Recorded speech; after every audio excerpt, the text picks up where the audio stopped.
নিত্য রেসিপি নিয়ে আপনাদের পাশে চলে গেলাম। এঁচোড় আলু দিয়ে রেসিপিটি শুরু থেকে শেষ পর্যন্ত দেখবেন।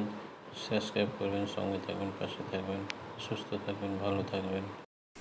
এঁচোড় রান্না করার জন্য একটা মশলা তৈরি করতে হবে, যেমন দুটো লঙ্কা, ধনা, জিরা ভালো করে ভেজে নিতে হবে।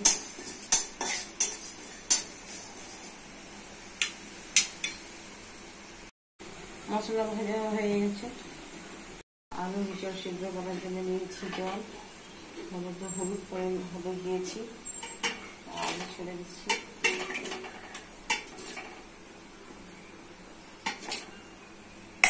প্রথমত আলুটা সিদ্ধ করে নিতে হবে। আলু সিদ্ধ হয়ে গেছে, তুলে নিচ্ছি। মধ্যে দিয়ে দিচ্ছি এঁচোড়। শরীরটা কম ভাব থাকে, সিদ্ধ করলে কেটে যাবে।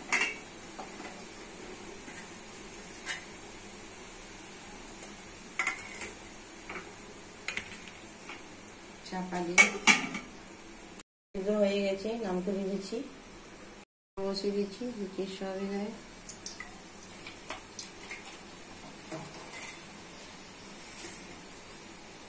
আলুগুলো লাল করে দিচ্ছি।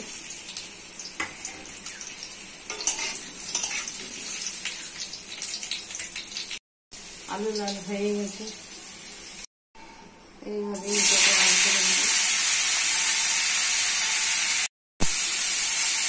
লাল করে ভেজে তুলে নিতে হবে।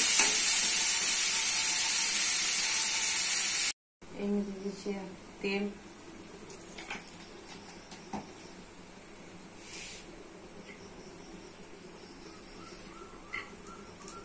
পেঁয়াজ কুচি। পেঁয়াজটা লাল হোক।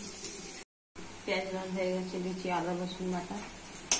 ভালো করে ভেজে নিতে হবে। আদা রসুনের গন্ধ পেঁচে চলে গেছে। আমি দিয়ে দিচ্ছি মশলা, 1 চামচ করে হলুদ গুঁড়ো, লঙ্কা গুঁড়ো, জিরে গুঁড়ো, ধনে গুঁড়ো, লবণ।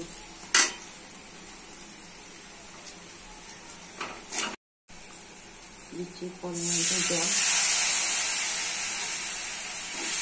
ভালো করে মশলাটা কষে নিতে হবে। মশলা কষা হয়ে গেছে,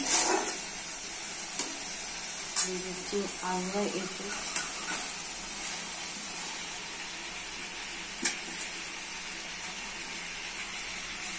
ভালো করে কষতে হবে, মশলা থেকে সব ফুটবে।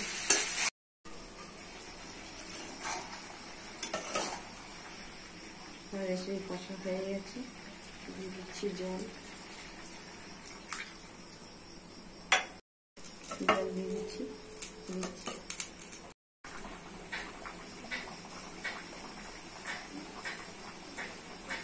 ভালো ফুটে গেছে। দিচ্ছি গরম মশলা,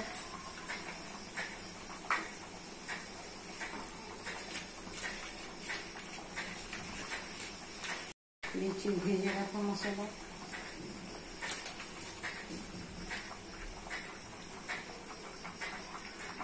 হয়ে গেলে নাম করে দেখাচ্ছি। রেসিপিটি রেডি হয়ে গেছে। কত সুন্দর, কত কালারফুল, কত টেস্টি। বাড়িতে করে খাবেন, পরিবারকে করে খাওয়াবেন। লাইক শেয়ার সাবস্ক্রাইব করবেন, পাশে থাকবেন, সঙ্গে থাকবেন।